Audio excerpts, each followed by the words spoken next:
Ինչպես արդեն հայտնել էինք, համացանցում ակտիվորեն քննարկվում է երկու աստղ երաժշտական նախագծի հերթական թողարկումը։ Այժմ ներկայացնում ենք նաև ֆեյսբուքյան օգտատեր Վահե Քոթանյանի գրառումը։ Դասեր քաղելու եւ ազգային մշակույթի նկատմամբ նրբանկատ լինելու ժամանակը շատ քիչ է։ Հոլովակի հրապարակման պահից սկսած չգիտեմ արդեն թե քանի հոգի է ուղարկել ինձ այս հոլովակը տարբեր հարցերի տեղատարափով եւ ուզել լսել որպես ազգագրագետ եւ հայկական տարազի մասնագետ իմ կարծիքը այս ամենի վերաբերյալ, քանի որ շատեր արձագանքները ավելի նպատակահարմար եմ գտնում գրառելի մեջում։ Չեմ մեղադրում երգիչներին, իրենք կրող անձինք են զուտ, քանի որ հաղորդաշարերը ունեն հատուկ հագուստի մասով պատասխանատու, ասել է թե ոճաբան, ռեժիսոր եւ հետեւաբար ինչ տվել են, դա էլ հագել են, հետեւաբար խնդիրը փնտրեք մասնագետների մոտ։ Ըստ ստեղծարար թիմի ցանկացել են կրեատիվորեն նմանեցնել Անուշ եւ Ինգա Արշակյանների Եվրատեսիլյան ելույթին հաշվի չառնելով, որ Ինգա եւ Անուշ Արշակյանների հագուստը տարած չի եղել, այլ եղել է էթնիկ որոշ շեշտադրմամբ դետալներով բեմական զգեստ,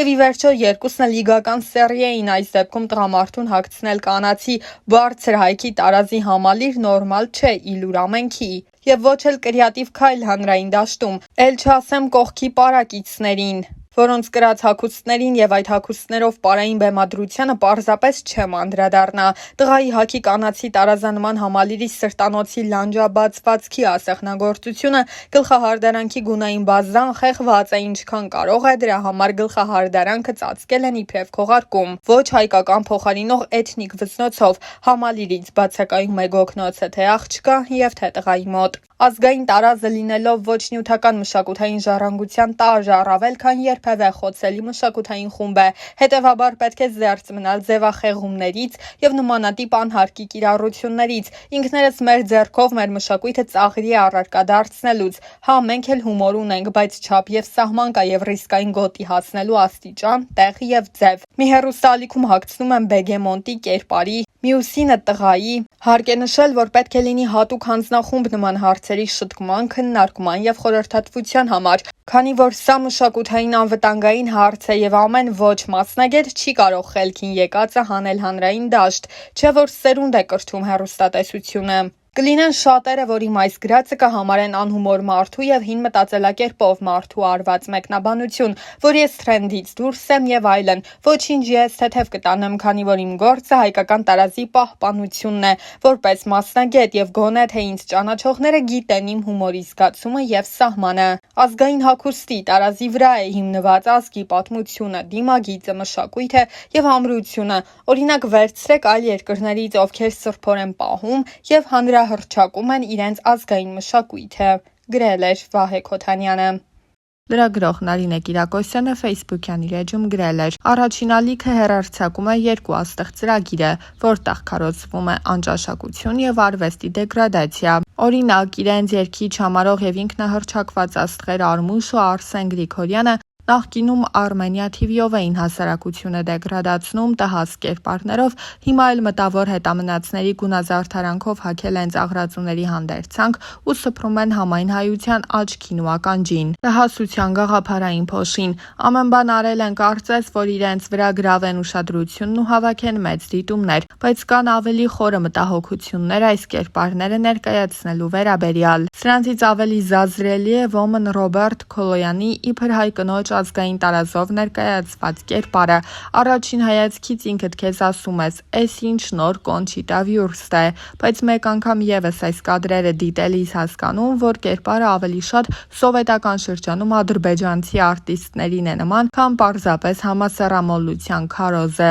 Հանրագումարում վստահ եմ, որ յուրաքանչյուր խելքը գլխին արվեստագետ առնվազն կզարմանար, որ երգարվեստի ոչնչությունները գիտակցաբար դեբիլացնելու գործընթացին են լծված։ Ու այո, 2 կոպեկ աշխատելու համար, ուրիշ ոչինչ, քանի որ այս տեսակը խորը գիտակցություն չունի, եւ այս ամենն արվում է իմ ու բոլորիս վճարված հարկերի հաշվին, որ մեզ ներշնչեն կեղծ ու այլասեռված անճաշակություն։ գրել էր լրագրողը։ Երկուաստղ նախագիծը դեռ տարիներ առաջ մեկնարկեց Հայաստանի հեռուստատեսային եթերում, դառնալով միաժամանակ և նորարարություն և հիշարժան երևույթ։ Այն սկիզբ առավ որպես երաժշտական հանրամատչելի ծրագիր, որի նպատակը ոչ միայն հայտնիների նոր կողմերը բացահայտելն էր, այլև նրանց զուգորդումը պրոֆեսիոնալ երաժիշտների հետ, ստեղծելով յուրօրինակ երաժշտական դուետներ։ Նախագիծը ծնվեց այն գաղափարից, որ երաժշտությունը միավորում է տարբեր ոլորտների մարդկանց։ Հեռուստատեսային ձևաչափը հիմնված էր մրցութային սկզբունքի վրա, որտեղ ամեն շաբաթ նախագծից դուրս էր մնում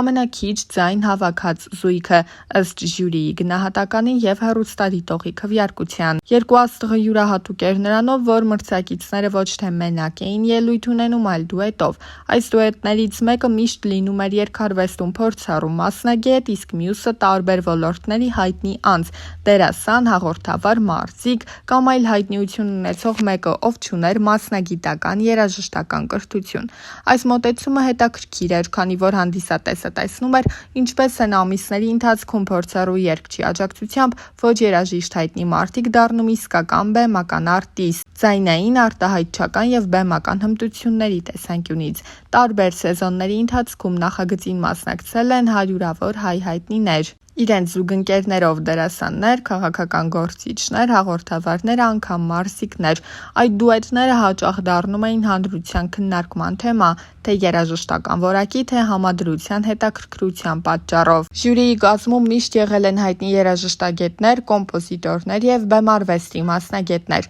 Նրանց գնահատականները հաճախ կրում էին ոչ միայն տեխնիկական բնույթ, այլև արտիստիզմի ու բեմական գրավչության վերաբերյալ։ Դրանցից ամենաքննարկվողն այն էր, երբ ժյուրիի կարծիքը տարբերվում էր հեռուստադիտողի քվեարկությունից։ Սա նախագծին տալիս էր իրականության շոուի կտրուկություն և հաճախ բերում էր քննարկումների ալիք։ Նախագիծը մեծ արձագանք գտավ սոցիալական ցանցերում, մարդիկ ակտիվ քննարկում էին ելույթները, կիսվում էին սիրելի զույգերի տեսանյութերով, կազմակերպում էին քվեարկություններ։ Որոշ մասնակիցներ անգամ դուրս մնալուց հետո սկսեցին երաժշտական ճանապարհ, թողարկելով սինգլներ, մասնակցելով համերգների։ Ազդեցությունը զգալի էր նաև երաժշտական ոլորտում։ Նախագիծը վերակենդանացրեց հայկական փոփ և էստրադային ժանրերը, տալով նոր շունչ։ Այն նաև ստեղծեց նոր համերգային դուետներ իրական կյանքում, ոչ միայն հեռուստատեսային շրջանակներում։ Բացի զվարճալի կողմերից, երկուաստղը նպաստեց մշակութային մերձեցման, հայտնի գործիչներին ներկայացնելով նոր,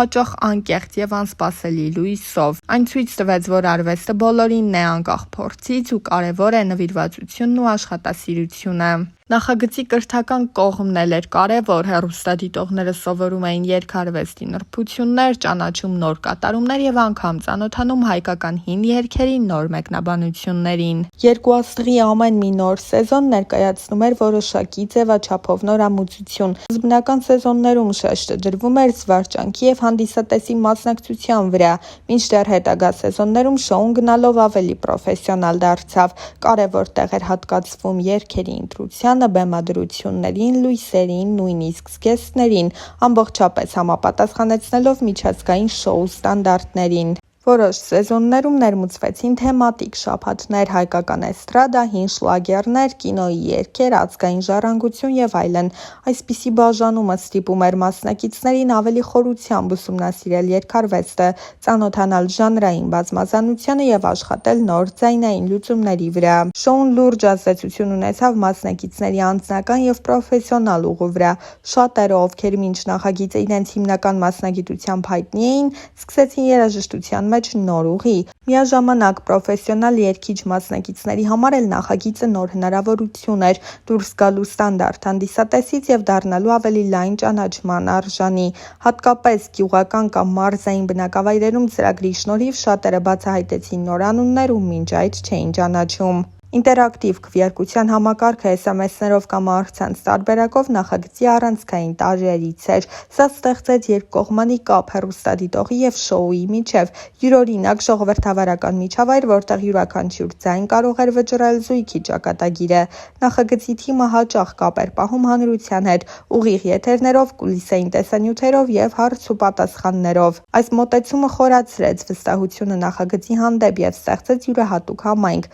երկու աստղի երկրպագուների։ Բացի զվարճանքից եւ մշակույթից երկու աստղը ունեցավ նաեւ կրթական բնույթ։ Շատ երիտասարդներ ոգեշնչվեցին նախագծից, սկսելով զբաղվել երգով, միանալով վոկալի դասընթացների։ Ընդհանրապես նախագիծը նպաստեց այն գաղափարի տարածմանը, որ երգարվեստը բաց է բոլորի համար եւ ցանկացած ոք, եթե ունի ցանկություն, կարող է զարգանալ։ Իսկ դասական երաժշտության մասնագետները եւ երաժշտական ուսուցիչները հաճախ օգտագործում էին նախագծի տեսանյութերը ուսումնական նպատակներով, ներկայացնելով ճիշտ եւ սխալ կատարման օրինակներ, բեմական շարժման տեխնիկա եւ արտահայտչական միջոցներ։ Ի վերջո, երկու աստղը դուրս եկավ զուտ հեռուստաշոու լինելու սահմաններից։ Այն դարձավ հարթակ, ուր երաժշտությունը մերձեցնում էր անհատներին, ցույց էր տալիս արվեստի ուժը մարդկանց ձևավորելու գործում եւ ներկայացնում էր հայ հանդիսատեսին որպես ակտիվ մասնակից հանրություն։ Այս նախագիծը բացահայտեց տասնյակ նոր անուններ, վերհանեց մոռացված երգեր եւ ամենակարևորը՝